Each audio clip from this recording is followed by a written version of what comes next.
Usia remaja biasanya memiliki rasa penasaran yang tinggi dan cenderung berani mengambil risiko tanpa mempertimbangkan terlebih dahulu, sehingga terjebak dalam beberapa permasalahan seperti merokok, nafsa, dan kehamilan remaja. Sebagai kader, penting untuk mengingatkan sasaran usia sekolah dan remaja untuk memikirkan terlebih dahulu setiap keputusan yang akan mereka ambil. Karena jika tidak, maka mereka akan jatuh ke dalam perilaku berisiko dan mungkin harus menanggung akibat jangka pendek dan jangka panjang dalam berbagai masalah kesehatan fisik dan psikososial. Berikut ini adalah beberapa materi penyuluhan yang dapat Anda berikan kepada sasaran terkait permasalahan remaja. Akhir-akhir ini jenis rokok semakin berkembang, yang sebelumnya hanya menggunakan tembakau menjadi rokok modern berbasis elektrik. Rokok, baik itu jenis konvensional maupun jenis elektrik, memiliki bahaya yang sama. Dalam satu batang rokok, terdapat sekitar 4.000 jenis senyawa kimia dengan rincian 400 zat berbahaya, serta 43 zat diantaranya merupakan penyebab kanker. Kandungan zat berbahaya yang ada pada sebatang rokok dapat ditemui juga pada media berbahaya lainnya seperti pembersih lantai, pewangi pakaian, penghilang bulu, bahan pengawet, parfum, racun tikus, pestisida, bensin, baterai, bahan bakar, racun kucing, dan lain sebagainya. Rokok elektrik juga memiliki bahaya yang sama dengan rokok tembakau, utamanya terkandung pada cairan yang terdapat pada rokok elektrik tersebut.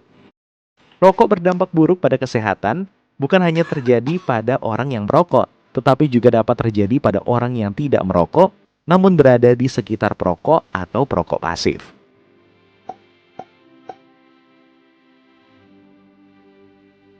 Pernah mendengar istilah nafza?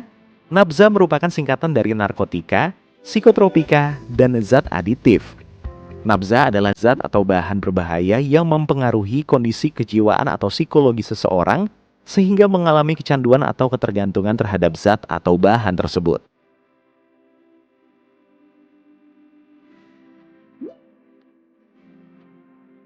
Berdasarkan efek yang ditimbulkan ke tubuh pengguna, nafza dibagi menjadi 4 jenis. Jenis pertama adalah stimulan.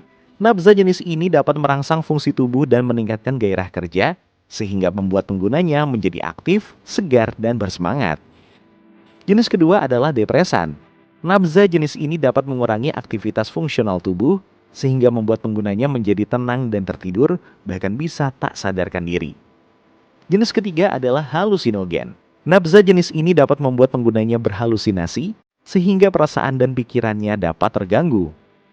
Jenis keempat adalah zat adiktif. Konsumsi pada nafza jenis ini dapat menimbulkan ketergantungan dan mengubah perilaku penggunanya. Selain bahan yang tadi sudah disebutkan, remaja juga bisa mendapatkan bahan yang menyebabkan teler secara mudah, seperti lem aibon, bensin, atau obat yang dimasukkan ke dalam soda. Seorang remaja yang menggunakan nafza pada awalnya hanya ingin mencoba dan terlihat keren di mata teman-temannya. Setelah beberapa waktu, remaja tersebut akan mengalami kecanduan dan semakin menjauh dari keluarga dan teman di sekitarnya.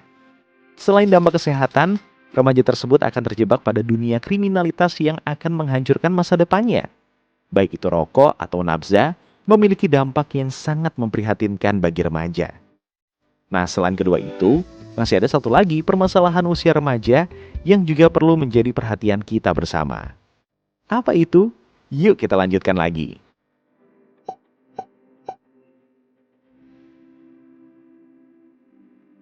Kelahiran anak menjadi salah satu momen yang dinanti dalam keluarga. Namun pada remaja putri, kehamilan dan persalinan justru berisiko negatif pada masa depannya. Kehamilan remaja dapat disebabkan karena kehamilan yang tidak dikehendaki atau merupakan kehamilan yang dikehendaki karena pilihan untuk menikah muda. Remaja hamil yang tidak dapat berpikir jernih akan menyelesaikan persoalannya secara paksa dengan menggugurkan kandungan atau aborsi yang tidak aman sehingga berisiko kematian. Jika remaja tersebut melanjutkan kehamilannya hingga persalinan, maka remaja berisiko menyebabkan bayi terlahir prematur dan berat badan bayi lahir rendah, sehingga memerlukan perawatan lanjutan. Remaja yang sudah memiliki anak tidak dapat melanjutkan pendidikannya, sehingga keluarganya akan terjebak dalam jurang kemiskinan. Jika anak diketahui sudah mengalami salah satu dari ketiga permasalahan tersebut, maka orang tua dan keluarga disarankan untuk tetap tenang, tidak menghakimi anak, dan mencari bantuan profesional. Sebagai kader, penyuluhan bahaya merokok, nafsa, dan kehamilan remaja dapat dilakukan dengan memberikan edukasi, baik itu kepada masyarakat umum ataupun langsung kepada sasaran anak usia sekolah dan remaja serta orang tua. Kader dapat menanamkan kepercayaan diri pada remaja, kemampuan berpikir kritis, serta pengendalian emosi dan stres. Di beberapa daerah, kader dapat melakukan pencegahan dengan pendekatan berbasis sosial budaya.